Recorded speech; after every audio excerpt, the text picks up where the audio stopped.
오늘 읽은 하나님의 말씀은요, 예레미야 2장 13절입니다. 한 절이에요. 예레미야서 2장 13절입니다. 구약 성경 예레미야.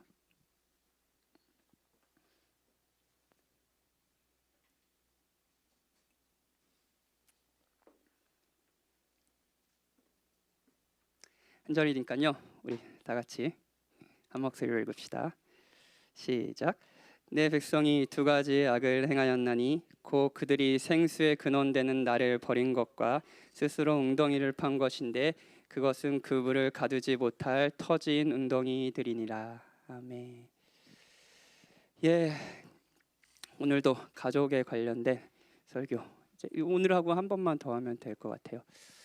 대부분 여기 모이신 분들은 오늘 뭐 신혼부부도 오긴 했는데 부부들도 중간중간에 앉아 계시는데, 대부분의 분들이 이제 결혼을 앞두고 어떤 가정을 이루어야 되는가라는 고민들을 하고 있는 이제 청년들인 것 같아요. 근데 이제 결혼을 하기 전에 알아두면 좋은 내가 결혼을 해서 남편으로 산다라는 건 어떤 건가? 결혼을 해서 아내로부터 산다는 건 어떤 건가? 결혼을 해서 누군가의 부모가 된다는 건 어떤 거고, 내가 지금 누가의 자녀인데 하나님께서 내게 부모를 주시고 그 관계 속에서 어떻게 살아가라고 명령하시는 건가, 이런 걸 들으면 정말 유익한 것 같습니다. 이 시대의 가족을 어떻게 생각하냐면요, 이 가족에 대해 갖고 있는 이제 양극단의 감정이 있습니다. 일단 그 어느 때보다 가정을 부담스러워하는 시대인 것 같아요. 그래서 결혼도 굉장히 부담스러워하고, 그리고 뭐 출산도 많이 더 가족 수를 늘리는 것도 더 부담스러워하죠. 이게 그냥 개인주의 시대에 사람들이 책임감을 가지려고 하지 않기 때문이다라고 말하고 싶진 않아요. 그런 면이 있겠죠. 근데 그 어느 때보다 결혼을 하고 뭐 가족을 육아를 하고, 이게 정서적, 뭐 경제적 이런 비용들이 사실은 전 세대에 비해 비교도 될 수 없을 정도로 이제 늘어난 시대이기 때문에 가족은 여러분에게 부담일 겁니다. 될 수 있으면 피하고 싶은, 가족이 주는 책임감을 피하고 싶은 뭐 그런 한 주제일 수 있죠. 그런데 반면에 여러분들이 행복하다라고 했을 때 항상 떠오르는 건 뭔가요? 가족일 거예요.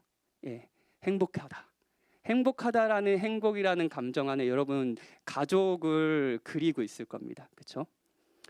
모두들 그래요. 막 그 좋은 광고들 이렇게 그런 거 보면, 좋은 광고 이렇게 보는 걸 요즘에는 또 이제 광고 볼 시간이 없더라고요.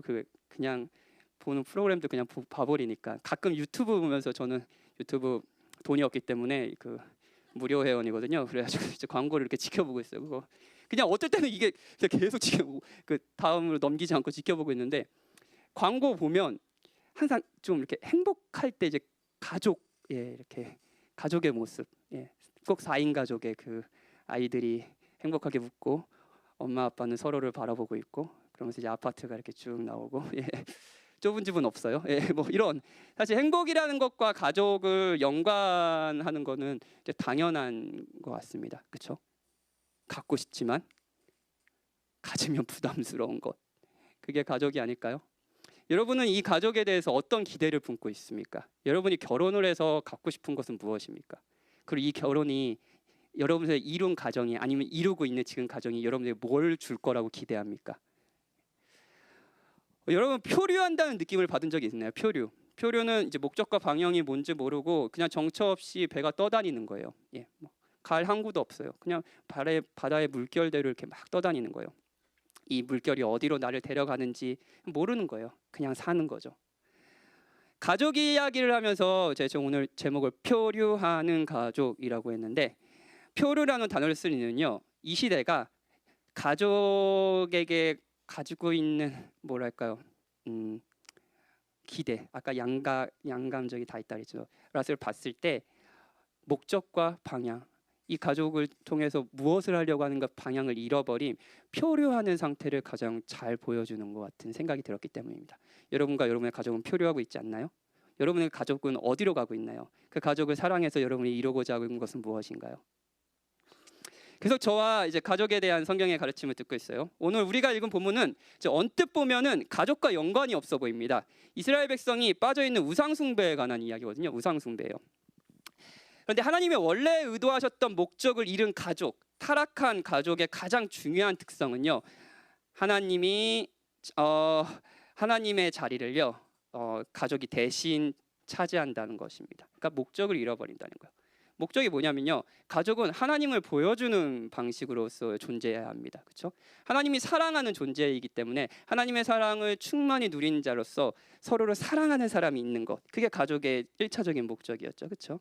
그렇죠. 근데 그 목적을 잃어버린다면, 하나님이 없다면 여러분은 가족을 하나님처럼 사랑할 겁니다.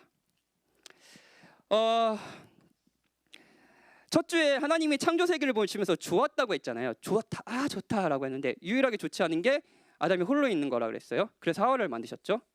아담은 사랑하는 존재가 되게 하신 게 이게 이제 창조의 완성이라고 했습니다. 그 정도로 가족, 부부, 이건 하나님 보시기에 진짜 좋은 거예요. 진짜 창조의 완성이라 불릴 정도로요. 근데 그래서 우리는 이 좋은 걸로 하나님을 대체하는 거죠. 아까 우리 오가인 원사님이 이제 마지막에 기도 인도하기 전에 하셨던 그 멘트대로요. 생각해 보면 우리가 하나님 대신에 마음의 위안을 삼고 미래의 소망을 두려워하는 거는 되게 여러분 좋은 겁니다. 뭐 직업을 향한 자아 성취든 물질적인 풍요든 사람들의 인정이든 이거 자체는 좋잖아요, 그렇죠? 있으면 좋은 거잖아요. 하나님 주신 선물이고요. 근데 이거를 하나님과 대체한다는 거, 이게 우상 숭배죠. 가족이 빠질 수 없겠죠. 오늘은 가족과 우상 숭배에 대해서 생각해 보려고 합니다. 여러분 나 같은 죄인 살리신이란 찬양 유명해서 알죠. 그 찬양을 이제 작시한 존 뉴턴이라는 분이 신혼 부부들을 만나면 이런 권면을 했다고 해요. 한번 들어보세요. 이렇게 사랑스러운 짝을 만났으니 이제 그대들의 가장 큰 위험이 뭘까요? 결혼했어요. 신혼 부부한테 초를 치는 이야기입니다. 한번 들어보세요. 너무 행복해지는 데 있습니다. 우리의 거짓된 마음은 형통한 시절에 우리를 가장 중대한 악으로 유혹합니다. 바로 생수의 근원을 떠나서 터진 웅덩이 옆에 앉는 것이지요. 그래서 두 사람에게 당부하노니 우상 숭배를 조심하십시오. 나도 이 문제로 고생해. 존 뉴턴 목사님이, 나 같은 죄인 살리신을 지은 목사님이, 그것이 온갖 가상의 두려움으로 나를 괴롭히며 지독한 굴욕과 비탄에 빠뜨렸습니다.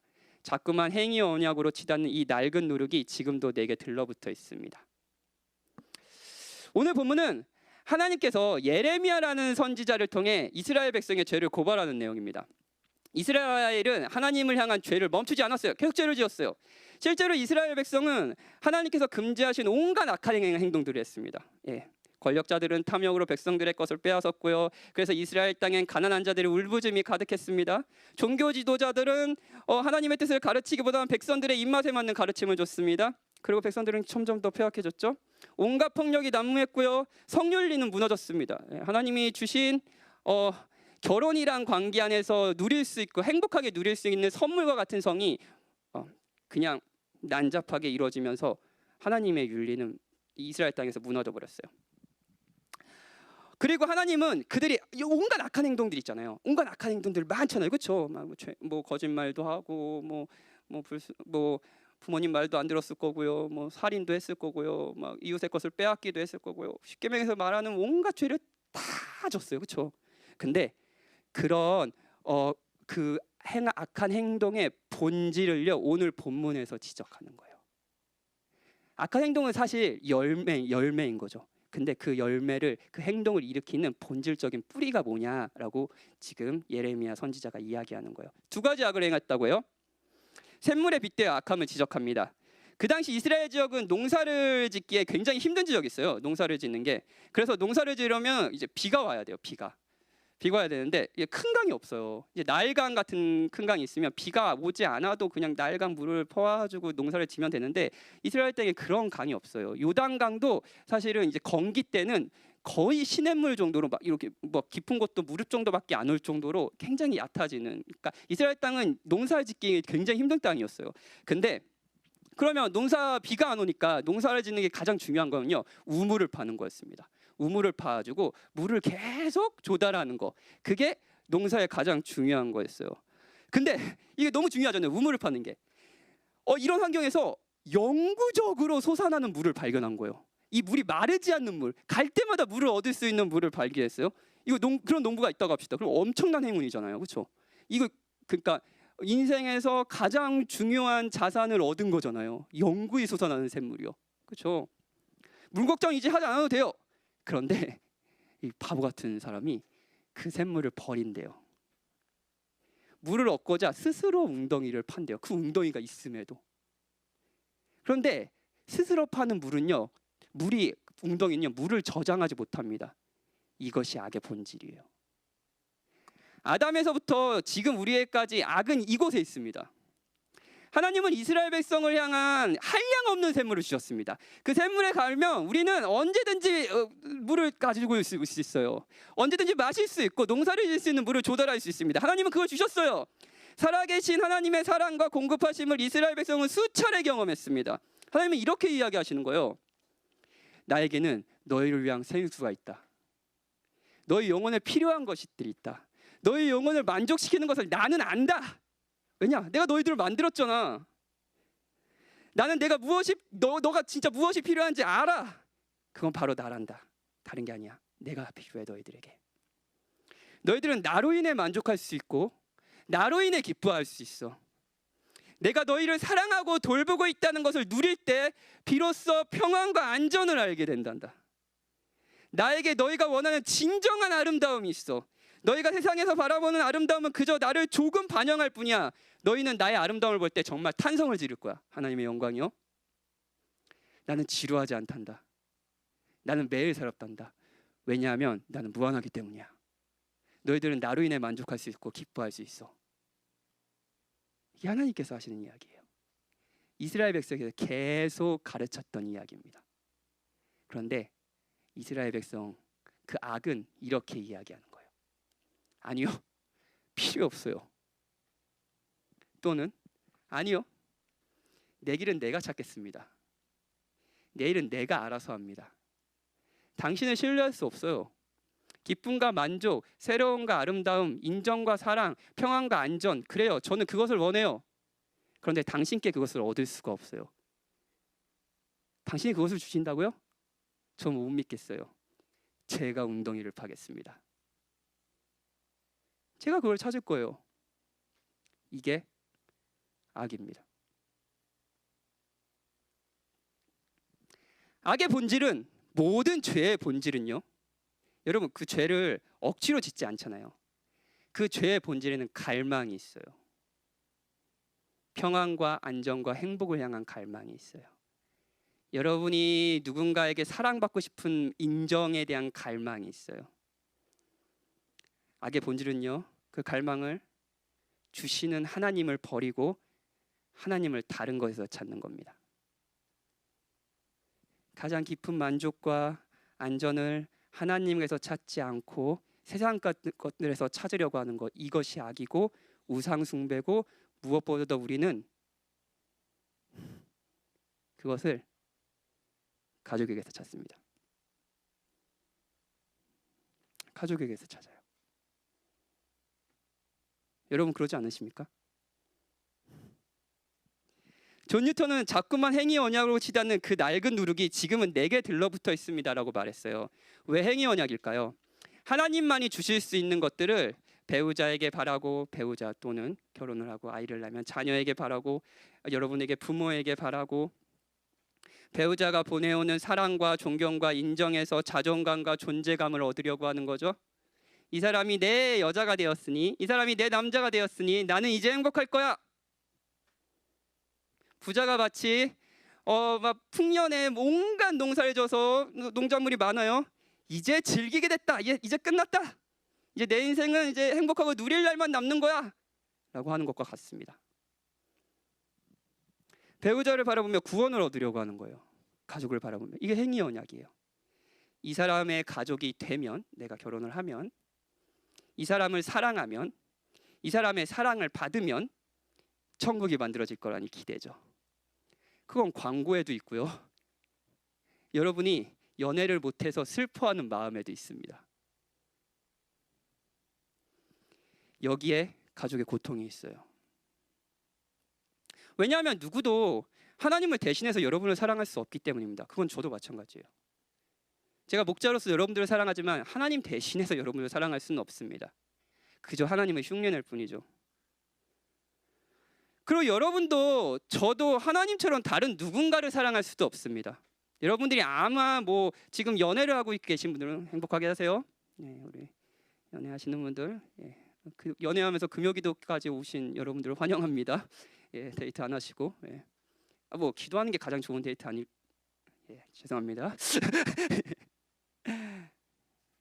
열심히 사랑하세요. 근데 여러분이 하나님 같이 그 사람을 사랑해 주지는 못할 겁니다. 서로가 하나님을 서로에게서 원한다면 여러분은 반드시 지칠 겁니다. 그리고 서로에게 실망하겠죠.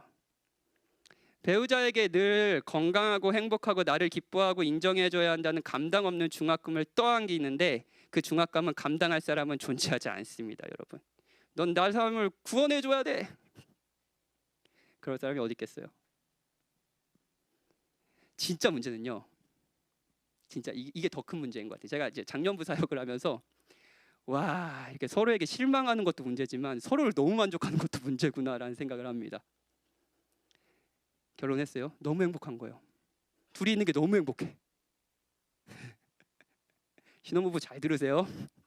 너무 행복해. 막 둘이 오늘 뭐 먹을까? 그리고 하나님과 멀어지는 거죠. 성경에 보면 이 부분에서 우리에게 굉장히 친근감을 주는 인물이 한 명 등장합니다. 저는 성경의 인물 중에 이 사람 진짜 좋아하는데 야곱이에요. 야곱 보면서 와, 이 인간 진짜 나랑 닮았다 이런 생각 많이 하거든요. 예전에 목사님이 은혜의 여정이라는 설교 시리즈로 야곱의 삶을 살폈는데 저는 그때 참 와, 이거 진짜 어떻게 성경이 박현진을 이렇게 한 인물에 빗대어서 이렇게 보여주셨을까 이런 생각을 했어요. 야곱은 온전하지 못한 부모의 사랑을 받았고 온전하지 못하게 아내를 사랑했고요. 자기 역시 온전하지 못한 부모가 돼버립니다. 편애하는 부모가요. 이삭은 야곱을 편애했습니다. 에서를 사랑했죠. 형을요. 이런 잘못된 사랑으로 에서는 거만하고 버릇없고 고집세고 충동적인 사람으로 자랐고요. 야곱은 냉소적이고 울분에 찬 사람으로 자랐습니다. 아버지 사랑을 인정을 못 받는 거예요. 야곱이 형과 아버지를 속여서 축복을 받는 방법은요, 형처럼요. 이게 비참해요. 축복을 받고 싶은 거예요. 그리고 축복을 받는 방법이 뭔지 알아요? 형을 흉내내는 거예요. 형처럼 자기가 이제 털이 없는데 그 털을, 짐승의 털을 붙이는 거였어요. 그렇지 않으면 인정을 못 받는 거니까요. 자, 박현진으로서 인정을 못 받으니까요, 누군가를 인정받을 수 있는 사람을 흉내내는 거예요. 비참하지 않습니까, 야곱이요? 결국 사실이 밝혀지고 형은 자신을 죽이려고 합니다. 야곱의 인생이 거의 파탄이 났어요. 가족과 유산을 잃었고요, 부모도 잃었어요. 그 장자의 축복을 받아서 뭐해요, 그렇죠? 그런데 이런 파탄난 인생을 구원해 줄 것 같은 구원자를 만납니다. 그게 누군지 아세요? 라헬이에요. 정말 많이 라헬을 사랑했던 것 같아요. 그 당시 고대군 라헬을 보자마자 이 사람이 이제 반했어요.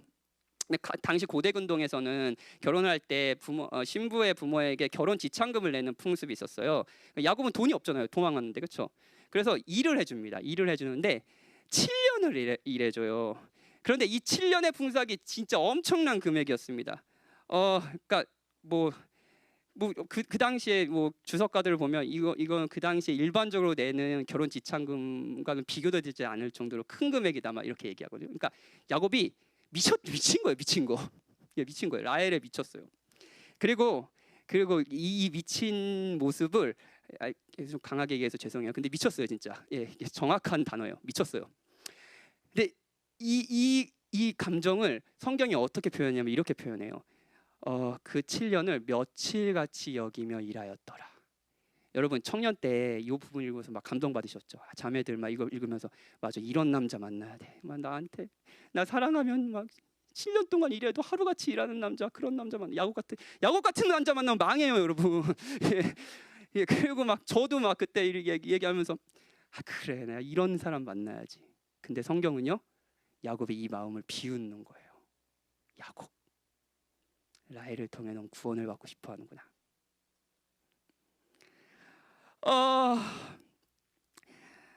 이상적이지 않아요? 야곱의 삶은 공허했습니다. 그리고 아버지의 사랑을 받지 못했고요, 소중한 어머니도 잃었고요, 하나님의 사랑과 보호는 더욱이 몰랐습니다. 그러던 차에 마음을 빼앗아간 여인이 있으니 이렇게 생각한 거죠. 그녀만 있으면 드디어 내 비참한 인생도 뭔가 제대로 될 거야. 아버지도 날 사랑하지 않았고 형만 인정했지만 이 여자는 나를 인정해주고 사랑해줄 거야. 그녀만 있으면 문제가 해결될 거야. 야곱은요, 하나님을 버리고요, 우물을 팠어요. 열심히 팠어요. 그리고 그 우물은 물을 가둘 수 없는 우물이었죠. 다 아시는 것처럼 형을 속여 축복을 받았던 교활한 야곱은요, 사랑에 눈이 멀어 라반에게 동일한 방식으로 속습니다. 자신이 하룻밤을 보낸 여인이요, 라헬이 아니라 레아였다는 것을 아침에 발견합니다. 이렇게 아침에 일어났는데 레아인 거예요. 깜짝 놀라가지고 형 삼촌한테 막 쫓아갑니다. 외삼촌 어찌하여 내게 이같이 행하였습니까? 저한테 라헬을 준다고 했지 않았습니까? 그러니까 7년 동안 열심히 일하지 않았습니까? 근데 왜 레아를 줬습니까? 화가 났어요. 왜냐고요? 라헬이 아니니까요. 그렇죠? 레아로서는 굉장히 슬픈 장면 아닙니까? 자기가 이제 결혼을 했는데 남편이 나를 아침에 보자마자, 내 얼굴을 보자마자 기겁하고 도망가요. 으아, 라헬이 아니야! 이 감정은 이상만 원하던 아버지에게 느꼈던, 야곱이 느꼈던 그 감정 아닐까요?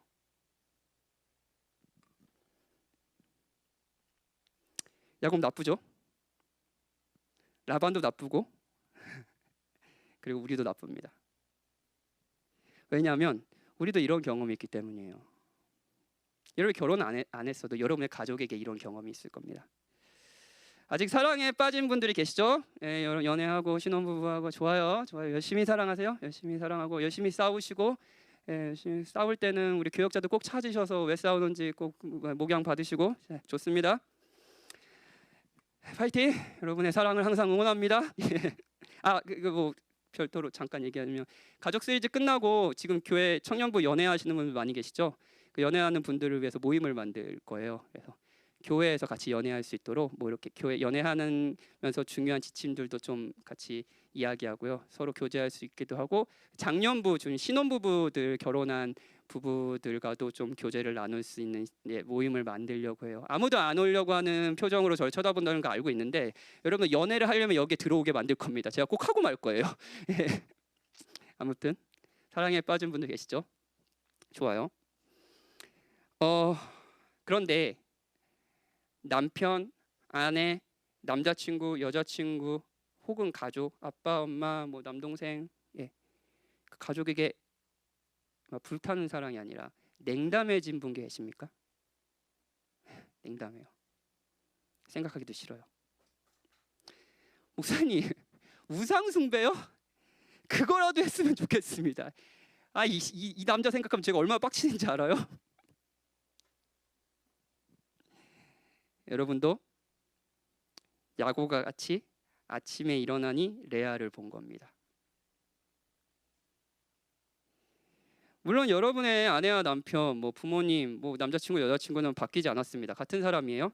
그런데 나를 구원해주고 행복해주게만 해줄 것이라 기대했던 그 아내, 그 남편 라헬은 결혼해보니 그렇지 않은 사람인 거예요. 레아인 거죠. 여러분이 지금 가족에 대해서 냉담해져 있다면, 생각도 하기 싫다면 언젠가 그날이 올 거예요. 지금 행복하더라도요. 여러분을 저주하는 거 아닙니다. 어떤 기대도 없고 그냥 살고 있다면 그거 역시 우상숭배의 결과입니다. 구원이 실현되지 않았거든요. 여러분이 지금 가지신 냉담함이 기대의 좌절이라면, 가족이 나를 행복하게 해준다고? 가족은 고통이야 라면 그것 역시 우상숭배의 결과예요. 가족밖에 모르거나 가족에 냉담해져 있다면 가족이 신적 위력을 발휘해 우리의 생각과 삶을 뒤틀어 놓은 겁니다. 이건 정상적인 것이 아닙니다. 하나님이 원래 여러분에게 의도하신 가족의 모습이 아니에요. 문제는 야곱의 우상숭배가 계속됐다는 겁니다. 이 사랑한 여인이 안타깝게도 일찍 죽어요. 라헬이 얼마나 슬펐겠어요. 근데 두 아들을 남기고 일찍 세상을 떠납니다.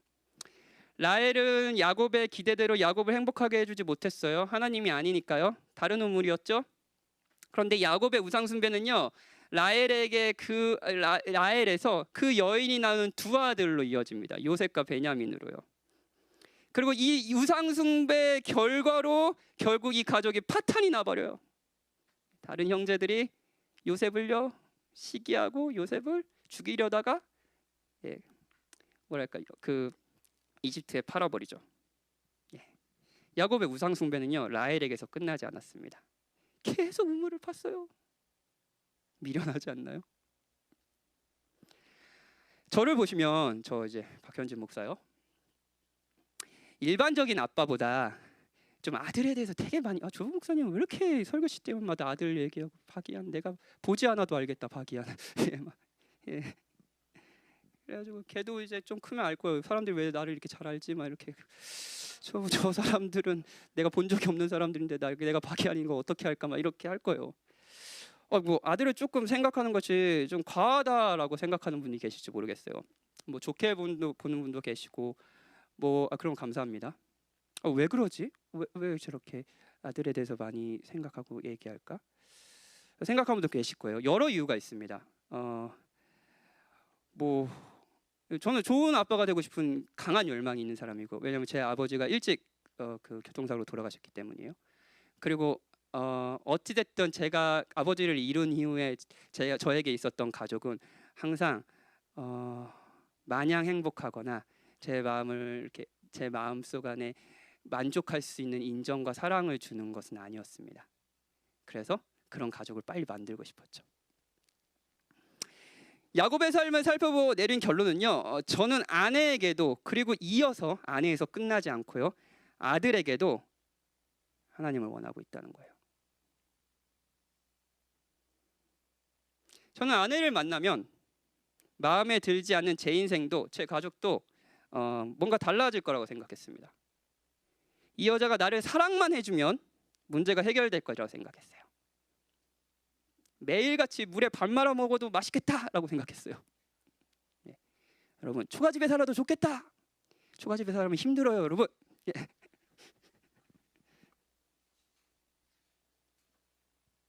여러분도 그런 기대 있으신가요? 그 기대는 감사하게도라고 표현하고 싶어요. 감사하게도 채워지지 못했습니다. 그리고 그렇게 맺은 가족은요, 여전히 고통이 있습니다. 아니, 그런 생각을 하는 저의 생각 자체가 아내를 엄청나게 고통스럽게 했죠. 제 아내는 하룻밤을 지낸 자신의 남편이 자신이 라헬이 아니라는 것을 발견했을 때 지었던 분노를 저에게서 발견했을 겁니다. 물론 와 라헬이야, 레아야 뭐 이렇게 하진 않았어요. 근데 제가 가졌던 이 아내에게서 품었던 사랑과 인정, 그것을 받지 못했을 때 풍기는 냉담함과 실망의 표정을 아내는 한결같이 느꼈습니다.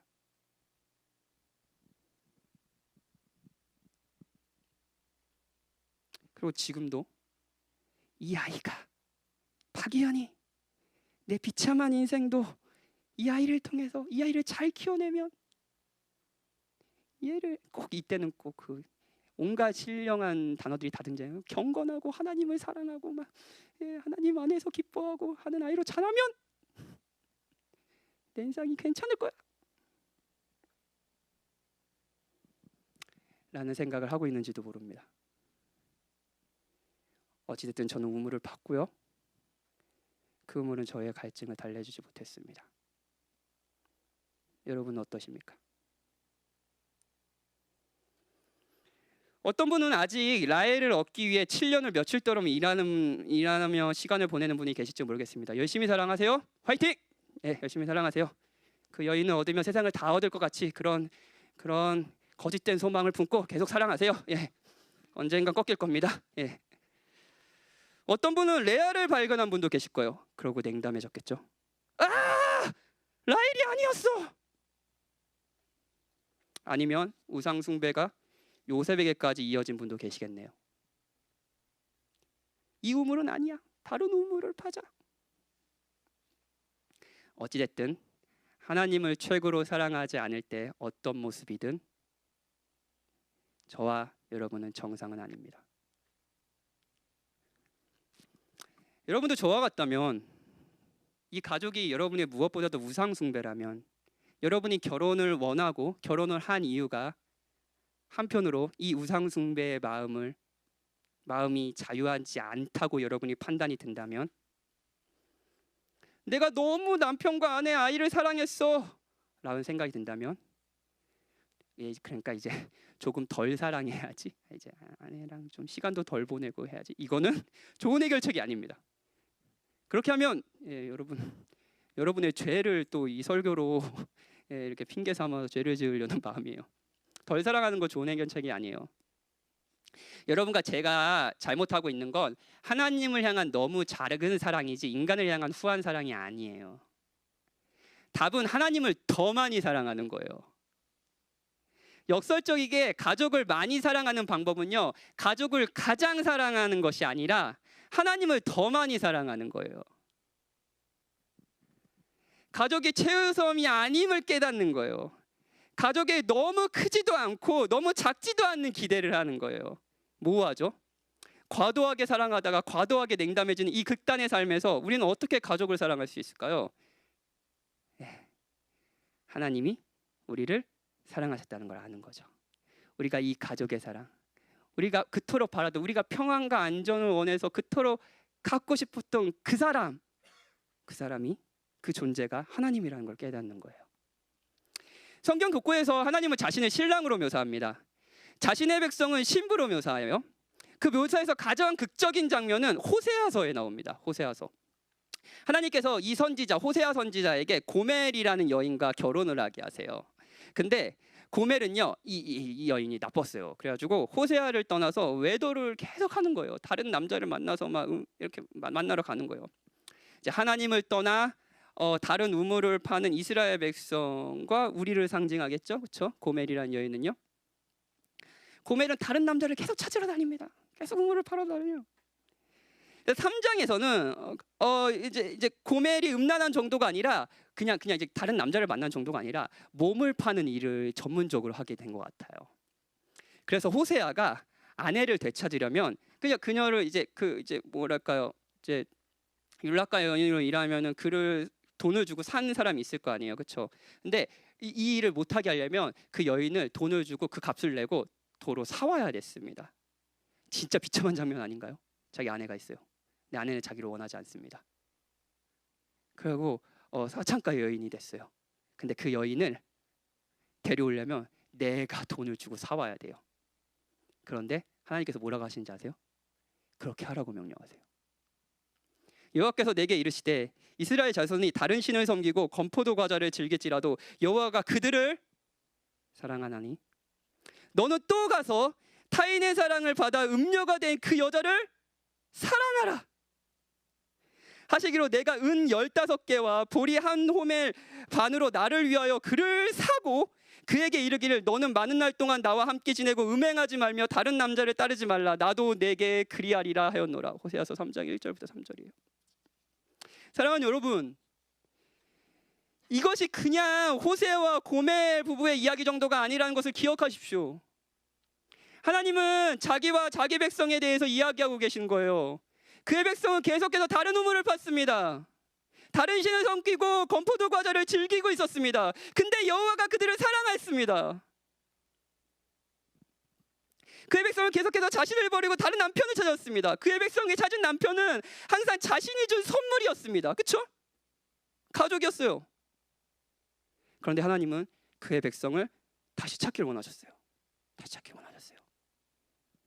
호세아가 부정한 배우자를 사려면 값비싼 희생을 그 여인이 아니라 자신이 치러야 했듯이 하나님도 우리를 얻기에 자신이 대가와 희생을 마다하지 않고 우리를 사랑하셨어요. 우리는 하나님께 최악의 결혼 생활을 드렸습니다. 그분이야말로 가장 오랫동안 최악의 결혼 생활을 하고 계세요. 우리 마음은 그분을 등지고 우상에게로 향하기 일쑤였습니다.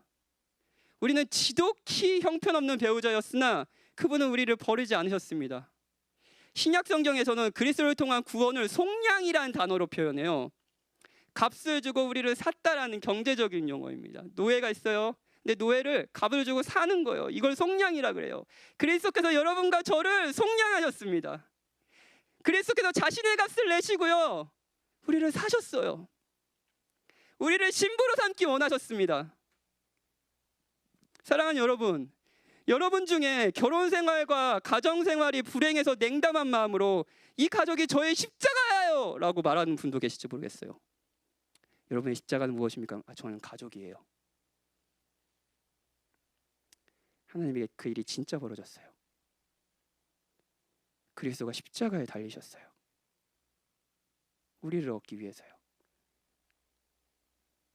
우리를 가족 삼기 위해서요. 사랑하는 여러분, 우리가 계속 앞으로 여러분이 만들 가정에서의 남편과 아내를 사랑하고, 그리고 여러분이 지금 이룬 남편과 아내를 사랑하고, 여러분 부모를 사랑하고, 여러분의 자녀들을 사랑하고, 하나님이 이렇게 이야기해야 합니다. 당신이 내게 상처를 입혔지만 나는 최고의 배우자이신 예수 그리스도께 상처를 입혔습니다. 그런데도 그분은 계속 나를 덮어주며 용서하십니다. 이렇게 그분께 받은 사랑이 족하기에 나도 당신에게 똑같이 해줄 수 있습니다. 여러분, 여기에 우상 숭배의 종결이 있어요. 그리스도를 바라보십시오. 그분을 바라볼 때 여러분이 그토록 찾던 구원이 있습니다. 그분은 여러분이 그토록 찾으려는 미래에 대한 안정과 행복, 다함 없이 주시는 사랑, 내가 어떠함에도 신실하게 변하지 않는 사랑을 주실 수 있는 분입니다. 주셨고요. 그분께 가면 목마르지 않습니다. 다른 우물을 파지 마십시오. 더 이상 만약에 그 하나님을 만난다면 여러분은 더 이상 다른 곳에서 하나님을 찾지 않을 겁니다. 그리고 그 하나님을 사랑하게 됐죠. 그러면서 여러분에게 주신 사랑을 가지고 여러분의 가족을 사랑하겠죠. 그럴 때 표류하는 여러분과 여러분의 가족은 그 표류를 멈추고 하나님이 원래 주신 목적대로 그 방향으로 나아갈 겁니다. 우리 같이 찬양하고 기도합시다.